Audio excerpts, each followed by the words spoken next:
Lo decíamos cuando comenzamos la edición de hoy, lo ubicamos como uno de los titulares principales, lo que sucedió ayer en el Congreso de la Nación, ¿no? Porque el Senado ratificó la ley que declara la emergencia en discapacidad. ¿Qué significa esto? ¿Qué lectura se hace de esta decisión que tomaron los legisladores y qué va a suceder en la práctica? Hemos invitado a Marcelo Gieco para hablar de este tema. Marcelo, ¿cómo te va? Buen ¿Qué tal? mediodía. Buen día, ¿cómo andás? ¿Cómo ¿Todo estás? bien? ¿Bien? Gracias por Sí, venir. sí. Bueno, ¿qué significa la ley de emergencia en discapacidad? Contanos, por favor. Bueno, no, la ley de emergencia en discapacidad, primero se sube este proyecto para que haya una ley de emergencia en discapacidad justamente porque no se estaba cumpliendo con toda la legislación. Sí. No se habían actualizado los aranceles de todas las prestaciones desde diciembre del año pasado. O sea, desde diciembre del año Nunca pasado, hubo más aumento. a pesar de la inflación, que fue escasa, pero hubo inflación, no se No, bueno, no, actualizaron. no, los precios aumentaron. Vos imaginate que esto implica lo que son, desde un paciente que se atiende para hacer las terapias, como vienen con kinesiología, qué sé yo, centros de día, centros de estimulación temprana, centros de educativo terapéutica, los hogares, toda esta gente en muchos de estos lugares se dan viandas, se dan comidas, tienen un montón de insumos, hay empleados, y todo esto fue en un desfasaje que todas las otras cosas fueron aumentando. El Y transporte. esto, bueno, el transporte ni hablar, que se paga 500 pesos, 536 pesos creo que sale lo que se paga por kilómetro. Imagínate que cuánto está el litro de nafta. No sé ahora en precio, pero digamos, Sí. está mucho más alto. O sea, no le dan los números a nadie. Hay un montón de instituciones que estuvieron cerrando en todo el país. Mucha gente sin trabajo. Y después todas las personas con discapacidad que también viven sufriendo todo esto porque no llegan los insumos que tienen que llegarle. Ni siquiera, no sé, sillas de ruedas motorizadas, Ah, audífonos, implantes cocleares, órtesis, prótesis, marcapasos, no sé, la misma medicación.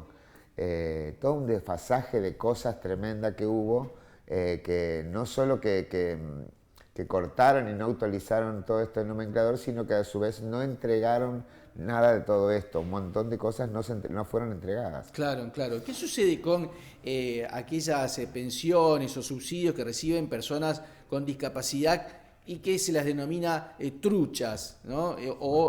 Pensiones que están vinculadas con aspectos políticos? Bueno, no, Eh, eh, eh, a ver, la pensión no contributiva es una pensión que se entrega por una incapacidad laboral. sí, Partamos de esa base que no es lo mismo, que es también por personas con discapacidad. Obviamente, también se le empezó a otorgar a niños porque estaban en esta condición y que para eso tenían que tener un certificado de discapacidad. ¿Qué pasa? Hoy día más o menos en el país debe haber, según el último censo y los datos del INDEC, 5.900.000 personas con discapacidad. ah, Y certificado de discapacidad más o menos a mayo, creo que era el último dato que tuve, se habían entregado 2 millones, ponele, 1.900.000 certificados de discapacidad, en todo el país te hablo. O sea, hay todavía 3 millones de personas que ni siquiera están con sus derechos de acceder por no haber sido certificada. Hay gente que ni se entera de esto en diferentes zonas del país. claro. Y todo esto hace que también digan que las pensiones de un momento para el otro, cuando se empezaron a otorgar, se otorgaron porque había un montón de gente que no las tenía. No era que aumentaron y que se otorgaron porque se otorgaron, no. Este tema de las pensiones, lo que tendría que haber sucedido es que se haga una auditoría, se vea realmente si estos casos que dicen que había pensiones truchas. Yo la verdad en la ciudad, por ejemplo, que estuve con el tema, nunca tuve un caso de una persona que haya tenido una pensión y que no lo haya necesitado, Claro, claro, digamos. claro. Para mí es una cuestión de usar este dato como para terminar con un montón de cosas digamos, toda la información que nos llega por diferentes formas y hay una pauta de que había un mandato de bajar las pensiones Claro. como para esta cuestión del déficit fiscal que estaba Claro, afectando y que claro. había que sacar todas directamente, era la orden según lo que se escuchó y que se decidió hacer esta auditoría, pero de una forma muy salvaje y mal hecha, porque tengo un paciente hoy día de acá de Rafaela que vive en el asentamiento. Esta persona le llegó el telegrama, le llegó en una dirección que fue cuando le otorgaron la pensión en Callastá y tiene que ir a Helvecia Ah, a hacerse la auditoría. Esta persona, el chico tiene una discapacidad muy fuerte, una discapacidad motriz severa, en la cual es muy difícil trasladarlo.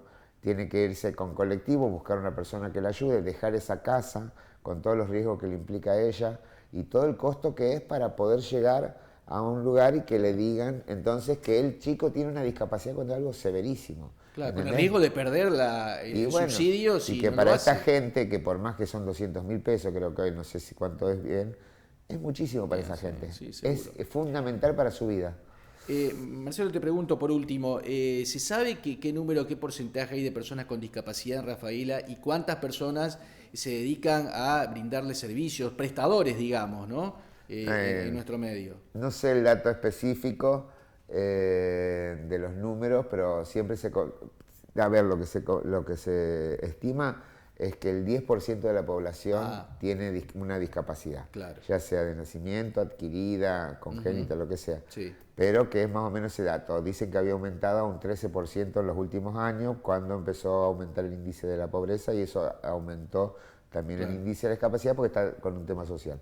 Y nada, y esto de la emergencia, lo que tiene que suceder ahora es que tienen 30 días para que empiecen A surtir a efectos, regularse, claro. a regularla, y hay que ver cómo lo realizan porque es una buena noticia, tienen que hacerlo, pero hay que ver en qué condiciones quedó Andis, la Agencia Nacional de Discapacidad. Sé que hubo muchos despidos y que bueno, toda esta gente que estaba dedicada a hacer todas estas cosas va a pasar y cambió de ministerio también. Pero bueno, es un tema bastante arduo. Pero la Sí, buena noticia es que se rechazó el veto. sí. Eso es lo principal. Vamos a ver cómo actúa el presidente ahora, ¿no? Si promulga o no esta ley, esta norma.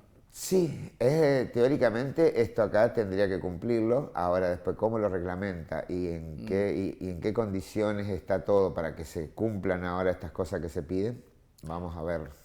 Gracias por tu participación, muy No, amable. por favor, gracias a todos.